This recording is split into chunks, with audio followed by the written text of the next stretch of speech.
जमीयत उलमा ए हिंद के अध्यक्ष मौलाना अरशद मदनी की याचिका पर 21 अक्टूबर 2024 को पूर्व चीफ जस्टिस डीवाई चंद्रचूड़ डीडीएच के नेतृत्व में 3 सदस्यीय बेंच ने इस्लामी मदरसों के खिलाफ किसी भी कार्रवाई और उन सभी नोटिसों पर रोक लगा दी थी। कोर्ट ने कहा था कि अदालत की ओर से नोटिस जारी किए जाने के समय तक इस संबंध में अगर कोई नोटिस या आदेश केंद्र या राज्य सरकार की ओर से जारी होता है तो उस पर भी विधिवत रोक जारी रहेगी। सुप्रीम कोर्ट की इस रोक के बावजूद उत्तर प्रदेश के उन सभी मुस्लिम बहुल जिलों में जिनकी सीमाएं नेपाल से मिलती हैं, वहां मदरसों ही नहीं बल्कि दरगाहों, ईदगाहों और कब्रिस्तानों के खिलाफ एक तरफा कार्रवाई धड़ल्ले से न केवल जारी है बल्कि अब तक सैकड़ों मदरसों को असंवैधानिक घोषित करके सील किया जा चुका है। जमीयत उलमा ए हिंद की ओर से जारी बयान में सूत्रों के अनुसार कहा गया कि कई मदरसों को ध्वस्त भी किया जा रहा है। हैरानी की बात तो यह है कि वैध दस्तावेज होने के बावजूद यह अभियान जारी है, जिसको लेकर मुसलमानों में गंभीर चिंता और भय की लहर फैल गई है। जमीयत उलमा ए हिंद की ओर से दाखिल की गई याचिका पर ही सुप्रीम कोर्ट ने मदरसों के खिलाफ कार्रवाई पर रोक लगाई थी और अब मदरसों के खिलाफ नया अभियान शुरू हुआ है।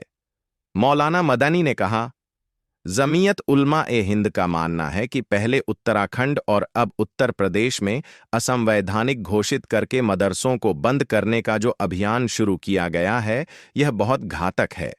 अभी यह नेपाल के सीमावर्ती जिलों में ही शुरू हुआ है, लेकिन कल को न केवल इसका दायरा बढ़ सकता है बल्कि नए मदरसों की स्थापना में भी कठिनाइयां पैदा की जा सकती हैं। हालांकि यह बात इतिहास की पुस्तकों में दर्ज है कि अंग्रेजों की गुलामी से देश को आज़ाद कराने का संघर्ष उलमा ने ही शुरू किया था। यह उलमा मदरसों की ही पैदावार थे। यही नहीं, दारुल उलूम देवबंद की स्थापना ही इसलिए की गई थी ताकि अंग्रेजों के खिलाफ संघर्ष करने और देश को आज़ाद कराने के लिए कार्यकर्ता पैदा किए जाएं। जो लोग मदरसों के खिलाफ यह सब कर रहे हैं, वो लोग मदरसों की भूमिका से अनभिज्ञ हैं। उन्होंने कहा, जमीयत उलमा ए हिंद का संबंध मदरसों से है। हमारे सारे बड्ढे यहीं से पढ़कर बाहर निकले। वास्तव में जमीयत उलमा ए हिंद मदरसों की आवाज और उनकी विचारधारा है।